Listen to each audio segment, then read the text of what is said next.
নমস্কার বন্ধুরা, আমি আপনাদের আজকে আমার নাইট কুইন বা নিশিপদ্ম ফুলটা ভিডিও করে দেখাচ্ছি। আজকে আমার গাছে 20টা ফুল ফোটার কথা ছিল, তো প্রচুর কুড়ি এসেছিল, কিন্তু এখন বর্ষা হচ্ছে আর না হলে প্রচণ্ড রোদ, তো তার জন্য প্রচুর কুড়ি ঝরে গেছে।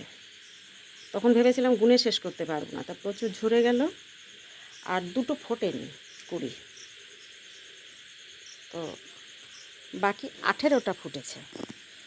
কোথায় কিভাবে ফুটেছে একটু দেখুন আপনারা। এটা এখানে দেখা যাচ্ছে 3টে, ওই এবার এখান থেকে এইভাবে লাইন দিয়ে সারি সারি দেখুন, এইভাবে 18টা ফুটেছে। পাতার আড়ালেও কিছু আছে, সেভাবে আমি দেখাতে পারছি না, রাতের ব্যাপার। এই গাছটা আমি বছর চারেক আগে একটা ছোট্ট পাতা বসাই, তখন আমি এর পরিচর্যা সম্পর্কে জানতাম না, গাছ সম্পর্কে আমার ভালো ধারণাও ছিল না। সেটা ছিল মাটির টবে একটা রোদ্দুরে। পাতাটা দেখলাম আস্তে আস্তে মার্চ এপ্রিলের দিকে দেখলাম, ওই সময়ই নেওয়া, দেখলাম রোদ্দুরে হলুদ হয়ে যাচ্ছে পাতাটা, প্রচণ্ড রোদ্দুরে ছিল। তো তখন আমি কী ভেবে পাতাটা এই পূব দিকে এখানে আলসের উপরে রেখে দিলাম। এবার আমি আমার কন্যা সঙ্গীতা, ওর একটু বলতে হয়, ওর নামটা বলতে হয়, ওর থেকে নিয়েছিলাম। তো বলেছিল কাকিমা এর ফুল পেতে 6-7 বছর সময় লেগে যায়। তো ভেবেছিলাম হয়তো আমি দেখেই যেতে পারবো না।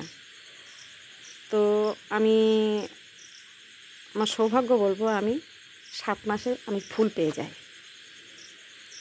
মানে মার্চের দিকে আমি বসাই গাছটা, আর এই আগস্ট সেপ্টেম্বরের দিকে আমি এই মাসের মধ্যে ফুল পেয়ে যাই। প্রথমে অনেক কুড়ি ঝরে গিয়ে 1-2 করে ফুটতো, তারপর আস্তে আস্তে পরের বছর থেকে ডাল বাড়তে শুরু করলো, গাছ শুরু বাড়লো, পাতা বাড়লো, সাথে ফুলও বাড়তে থাকলো টুকটাক। তখনও মাটির টবে। এবার এখানে যেহেতু ছিল, বছর 2 আগে দমকা ঝড়ে আমার মাটির টবটা নিচে পড়ে যায়। তখন আমি তো হাই হাই করতে লাগলাম, নিচে এখানে পড়ে যায়। তো তখন আমি তাড়াতাড়ি করে কি করি, রঙের বালতি ছিল 20 লিটারের, সেই রঙের বালতিতে এখানে আমি এই আলসের নিচেতে আছে বালতিটা, এই যে আলসে আর এই নিচেতে আছে বালতিটা, ঝড়ে বালতিটা আর পড়বে না। এখানে আমি তড়িঘড়ি করে কিছু গোবর সার আর মাটি, পাতা পচা, আমার লিচু গাছ, পেয়ারা গাছে, এগুলো বাড়িতে মাটিতে আছে, ওই পাতা পচা পাতা দিয়ে বালতিটা ভর্তি করে বসিয়ে দিই। ভাঙা ডাল পাতা সব পরিষ্কার করে মূল গাছটা বসিয়ে দিই। যথারীতি আবার বেশ বাড়তে থাকলো, মনে হলো যেন ভেঙেই বরং ভালো হয়েছে ব্যাপারটা। আর সে টুকরো পাতাগুলো নতুন নতুন চারা করি, অনেকে দিয়েছিও আমি চারা। ইদানিং দেখছি প্রচুর 16, 18, 20, 22টা করে ফুল ফুটছে। আজও 20টা ফুটতো, তো যাই হোক, দুটো ফোটেনি আর প্রচুর ঝরে গেছে। এই বছর চারেকে আর এই 20 লিটার বালতিতে দিয়ে মানে গাছটা যা বৃদ্ধি হয়েছে, আমিও অবাক। এইভাবে এখানে আমার শেডের নিচে আছে গাছটা, শেডের নিচে আছে, এইভাবে ওর স্টিকটা উঠেছে, একটা স্টিক এই ছাদের মাথায় উঠে গেছে, এই যে স্টিকগুলো এইভাবে এখানে না। আজ আমার ভীষণ খুশিতে, এর যত্ন বলতে তেমন কোনো যত্নই লাগে না, ঠিক আছে, ওই যা মাটি দিয়ে বসিয়েছি, আর ওই মাঝে মাঝে খুব কমই একটু খোল পচিয়ে দিই, এই, তাছাড়া আর কিছুই না। আর মাটিটা একটু মাঝে মাঝে খুঁচিয়ে একটু কাঠি দিয়ে একটু মাটিটা মাঝে মাঝে সরিয়ে দিই। হ্যাঁ, তারার মতো ফুটে আছে দেখ, মানে আমার তো মনে হচ্ছে আজ আমি ঘুমাবো না, রাত্রিরে ঘরে যাব না, আমি এখানেই থাকবো। সুন্দর সুবাস, এখন বিভিন্ন ভ্যারাইটি কালারিং বেরিয়েছে, তো আমি এখানেই এটাতেই খুশি আমি। আমার এই নাইট কুইন বা নিশিকা পদ্মের এই ভিডিওটা আপনাদের কেমন লাগলো আপনারা লাইক কমেন্ট করে অবশ্যই জানাবেন।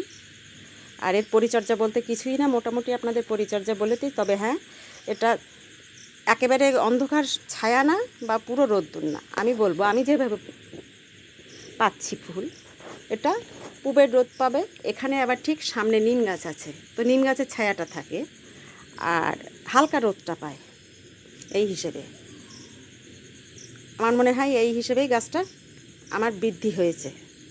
এক একজনের অভিজ্ঞতা থেকে বলে, তো আমার অভিজ্ঞতা থেকে এইভাবে আমি ফুল পাচ্ছি। তো আজকের মতো আসছি, আর দৈর্ঘ্য করব না ভিডিও। আপনারা জানাবেন আপনাদের মতামত, আর আপনাদের কারোর ইচ্ছা থাকলে অবশ্যই এই গাছ বসান। ভীষণ সুন্দর মিষ্টি একটা ফুল, হয়তো এক রাতের, আমি বলি এর এক রাতের বাসরসজ্জা, আমি এই ফুলটাকে বলি এক রাতের। মাঝে মাঝে খুব খারাপ লাগে যে একটা রাতের জন্য এত সুন্দর ফুল ফোটে, কেন আর পাই না। ঠিক আছে বন্ধুরা, অনেক সময় নষ্ট হলো, আজকের মতো রাখছি।